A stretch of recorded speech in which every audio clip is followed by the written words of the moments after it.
چپ ہے اور ادارے سارے خاموش ہیں، کوئی ہمیں کم سے کم یہ بتا دے، اس کی خیریت کی خبر دے دیں۔ اگر اس نے کوئی قانون توڑا ہے تو ہم قانون کے خلاف اس کو جانے کا تو نہیں کہ نہ کبھی وہ قانون کے خلاف گیا ہے، اس کی ساری ٹویٹس اٹھا کے دیکھ لیں۔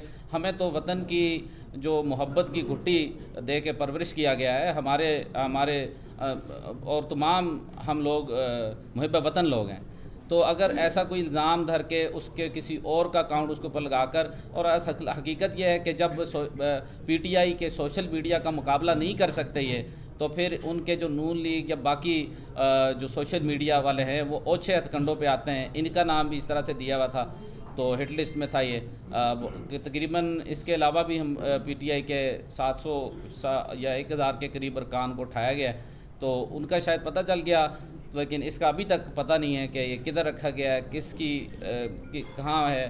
کم سے کم ہمیں بتا دیں خیریت سے ہے، یا اگر کوئی قانونی کارروائی بھی، اگر کوئی ایسا مسئلہ ہے، ان کو پرابلم ہے، ایشو ہے کوئی، تو پھر ظاہر کریں، لائیں، پیش کریں، کورٹ میں پیش کریں۔ تو اس سے پہلے کوئی تھریٹ کالز آ رہی تھی جب انہیں اٹھایا گیا؟ اس سے پہلے کوئی فیملی کو تھریٹ کالز یا اظہر کو تھریٹ کالز جو فیملی سے ڈسکس کیا آپ بتائیں کیا شروع کیسے اٹھایا گیا، آپ کو کیسے پتہ چلا اور پورا بات؟ اظہر مشوانی ویسے روزانہ اپنی روٹین ٹائم سے ہی نکلتا ہے، جیسے 12 بجے یا کبھی 11 بجے نکل جاتا ہے، اپنی گاڑی پہ جاتا ہے۔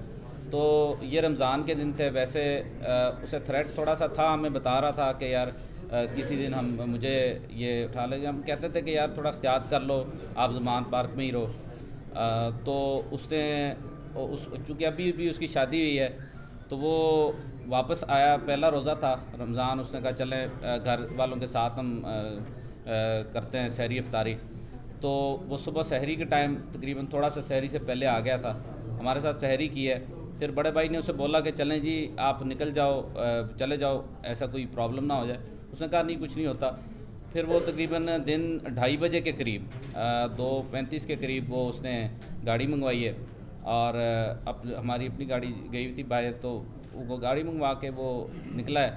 تو اس کے بعد ہمیں یہی تھا کہ چلیں زمام پاک پہنچ گیا ہوگا۔ تو جب افطاری کا ٹائم ہوا، افطاری کے وقت اس سے ہم اکثر وہ افطاری ساتھ ہی کرتا تھا، تو اس وقت سب کو بے چینی ہوئی کہ یار پہنچا کیوں نہیں ہے، اس نے تو بولا تھا کہ پہلی افطار۔ تو پھر اس کے بعد اس کے کال کی، اس کی وائف نے بھی کال کی، سب نے، والد صاحب بڑے پریشان ہوئے، ہم نے کال کی، ادھر موسیٰ بھائی سے بھی رابطہ کیا، ارسلان بھائی سے رابطہ کیا، تو انہوں نے کہا ادھر بھی نہیں ہے۔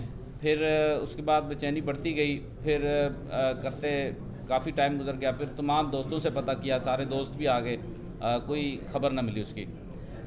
اس کے بعد پھر ہم نے سوچا کہ چلیں اب یہ قانونی راستہ ظاہر ہے اختیار کرنا ہمارا حق ہے۔ ہم وہاں تھانے گئے گرین ٹاؤن میں رپورٹ درج کروانے کے لیے، تو انہوں نے رپورٹ ہماری درج نہیں کی، اور انہوں نے کہا جی ہم آپ کی جو درخواست ہے اوپر بھیجیں گے، اور وہ واپس آئے گی تو پھر جو ہم اس پہ آگے عمل کریں گے۔ اور دوسری بات، جب وہ ہم درخواست دے رہے تھے، وہ کہتا ہے کہ اس میں سے آپ پی ٹی آئی والا لفظ نکال دیں، تو باقی جو درخواست ہم اس کے بعد ایکسیپٹ کر لیں گے، کیوں ہمیں اوپر سے آرڈر آئے ہیں کہ آپ ایسی کوئی بھی درخواست قبول نہیں کریں گے جس میں پی ٹی آئی کے لکھا ہو، یعنی پی ٹی آئی کے کسی بھی کارکن کی درخواست، کیونکہ ان دنوں کافی سارے پی ٹی آئی کے کارکن اٹھائے جا رہے ہیں وداؤٹ اینی وارنٹ، پتہ بھی نہیں چل رہا۔ تو اسی طرح سے بھائی بھی گم ہو گیا۔ پھر اس کے بعد کافی کوشش کے بعد پھر عمران خان صاحب کا شکریہ، انہوں نے ہمیں بلایا، ان سے ملاقات ہوئی، ہم دونوں کے زمان پار بھائی، تو انہوں نے ہمیں ریفر کیا میاں علی اشفاق صاحب کے ساتھ، انہوں نے کافی ہمارے ساتھ کوآپریٹ کیا، لیکن اس کے باوجود بھی یہاں تک دیکھیے کہ ہماری رپورٹ پھر بھی درج ہوئی۔ کل جا کے رات کو ہماری رپورٹ آلموسٹ 3 دن گزر گئے ہیں، اس کے بعد ہماری رپورٹ درج ہوئی۔ اس کے بعد بھی تحقیقات کا آغاز بالکل بھی نہیں کیا گیا۔ بھائی ابھی بھی گمشدہ، ابھی بھی نہیں پتہ کس نے اٹھایا، کون لے گیا۔ اس اسلامی جمہوریہ پاکستان میں ایک سب سے بڑی پارٹی، پاکستان کی سب سے بڑی پارٹی کا جو پریویس ہمارے پی ایم ہیں، ان کے فوکل پرسن جو وہ غائب ہے، اور سارے قانونی جو ہمارا قانون ہے چپ ہے، اور ادارے سارے خاموش ہیں۔ کوئی ہمیں کم سے کم یہ بتا دے، اس کی خیریت کی خبر دے دیں۔ اگر اس نے کوئی قانون توڑا ہے تو ہم قانون کے خلاف اس کو جانے کا تو نہیں کہ نہ کبھی وہ قانون کے خلاف گیا ہے، اس کی ساری ٹویٹس اٹھا کے دیکھ لیں. ہمیں تو وطن کی جو محبت کی گھٹی دے کے پرورش کیا گیا ہے, ہمارے اور تمام ہم لوگ محب وطن لوگ ہیں. تو اگر ایسا کوئی الزام دھر کے اس کے کسی اور کا اکاؤنٹ اس کے اوپر لگا کر, اور حقیقت یہ ہے کہ جب پی ٹی آئی کے سوشل میڈیا کا مقابلہ نہیں کر سکتے یہ, تو پھر ان کے جو نون لیگ یا باقی جو سوشل میڈیا والے ہیں وہ اوچھے ہتھ کنڈوں پہ آتے ہیں. ان کا نام بھی اس طرح سے دیا ہوا تھا تو ہٹ لسٹ میں تھا یہ. تقریباً اس کے علاوہ بھی ہم پی ٹی آئی کے 700 یا 1000 کے قریب ارکان کو اٹھایا گیا ہے, تو ان کا شاید پتہ چل گیا, لیکن اس کا ابھی تک پتہ نہیں ہے کہ یہ کدھر رکھا گیا ہے, کس کی کہاں ہے.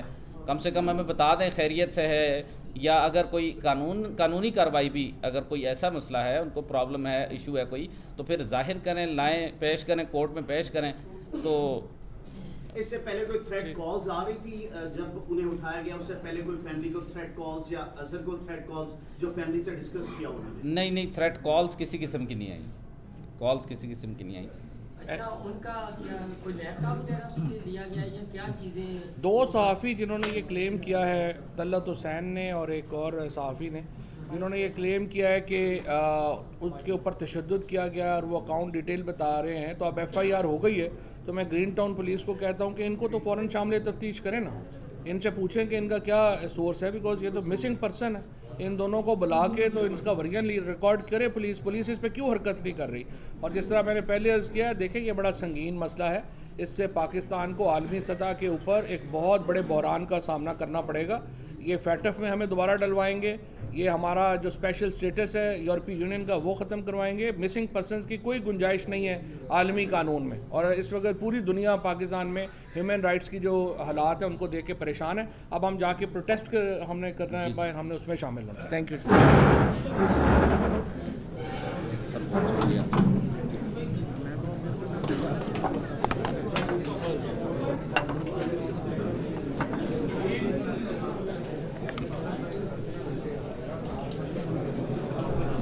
کہ ہمیں قانونی غیر قانونی جو بھی حربہ استعمال کرنا پڑا, ہم حد تک جائیں گے. قانونی غیر قانونی جو بھی, آج سو موٹو لینے والے کیوں خاموش بیٹھے ہیں؟ سو موٹو لینے والے خاموش تو نہیں بیٹھے ہیں. رانا صاحب کو جو گھبراہٹیں آ رہی ہیں وہ سو موٹو سے لے کے عدلیہ کی جو فنکشنالٹی ہے اسی سے آ رہی ہیں.